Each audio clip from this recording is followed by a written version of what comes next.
de la diversité au travail, un enrichissement mutuel. Alors on est ici aujourd'hui donc à la Haute École de Travail Social pour ces 2 journées d'assises qui ont lieu aujourd'hui et demain. L'idée c'est de comprendre les réalités professionnelles des personnes LGBT, donc lesbiennes, gays, bi et trans, pour repenser le monde du travail.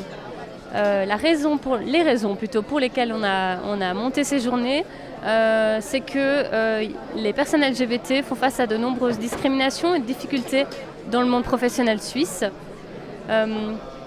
Ça va d'insultes à des pertes de responsabilité, des stagnations de postes, voire des licenciements. Et on a réuni les actrices et acteurs du monde professionnel pour travailler ensemble finalement et puis chercher des pistes d'action et trouver des outils. Quand la pilosité elle a commencé à se développer, même si elle était très légère, ça se voyait. Il a commencé à y avoir des propos assez durs envers moi. Il y a une chose qui m'a énormément frappée, que j'ai pu constater, c'est qu'une femme ne peut pas être l'égale de l'homme. Et là, vu que j'étais dans une transition pour être un homme à part entière, ça posait un gros problème. Sexisme, homophobie, transphobie s'articulent à racisme, à classisme, etc. Et d'autre part que cette lutte contre les discriminations, contre toutes ces formes de discrimination, est bénéfique au bout du compte pour tout le monde, pour l'entreprise, pour le travail, pour les employés, les employeurs, pour tout le monde. Et je terminerai avec justement comment est-ce qu'on peut penser du coup l'égalité et les inégalités dans le contexte professionnel, dans un cadre plus général de justice sociale. En d'autres termes, comment vous et moi, dans les contextes de travail, on avance vers davantage d'inégalité ou davantage d'égalité. La loi sur l'égalité, c'est vraiment une discrimination entre femmes et hommes.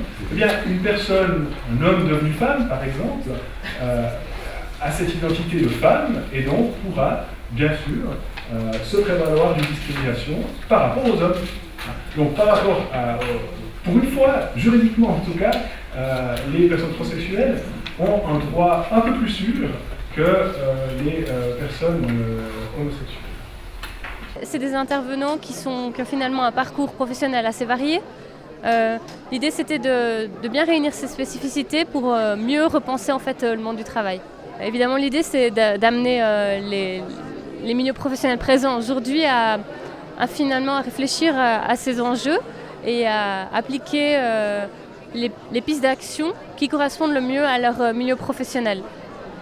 Suite à ces assises et dans cette idée-là, il y aura des actes de colloque qui vont être produits, mais aussi et surtout un guide de bonne pratique qui condensera les pistes d'action dégagées, les outils, et qui permettra du coup au milieu professionnel d'appliquer ces outils-là finalement. C'est ce combat que nous devrons mener ces prochaines années, c'est ce combat que je salue ici par ma présence, qui est celui de faire finalement la même chose pour les problématiques LGBT. Jamais une société ne pourra être une société digne car on peut être coupable de beaucoup de choses sur son lieu de travail, mais on ne peut jamais être coupable d'une chose, c'est celle d'être coupable d'aimer.